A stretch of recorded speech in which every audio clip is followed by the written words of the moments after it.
Προσπαθούσα σ' όλα να είμαι εγώ εντάξει και να βάλω τη ζωή μου σε μια τάξη, αντικείμενα δικά σου κι ό,τι άφησες εδώ σε μια κούτα ξεχασμένη από καιρό.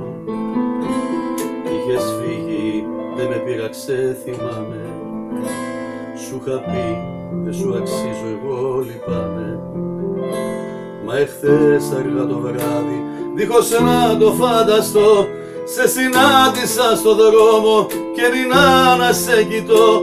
Το κρατούσες απ' το χέρι, του γελούσες τρυφερά και σταμάτησε ο χρόνος ξαφνικά.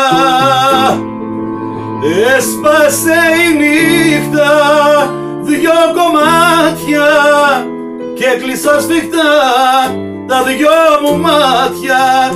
Είπα δεν μπορεί όταν θα ανοίξει αυτή η εικόνα θα χαθεί. Πίστευα σε είχα ξεπεράσει, πρώτος πως εγώ σ' είχα ξεχάσει. Πόσο λάθος έκανα, εσύ ήσουν η δυνατή. Έσπασε η νύχτα.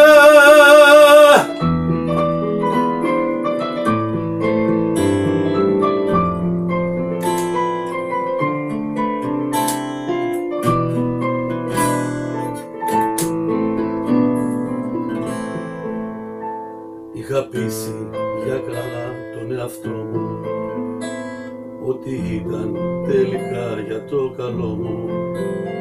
Κάθε μέρα που περνούσε σε τραβούσε μακριά κι εγώ έπεφτα στο ψέμα πιο βαθιά.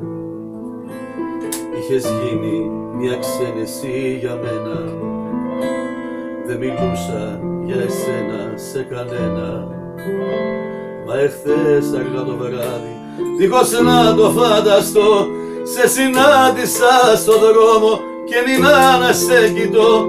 Το κρατούσες απ' το χέρι, του γελούσες τρυφερά και σταμάτησε ο χρόνος ξαφνικά.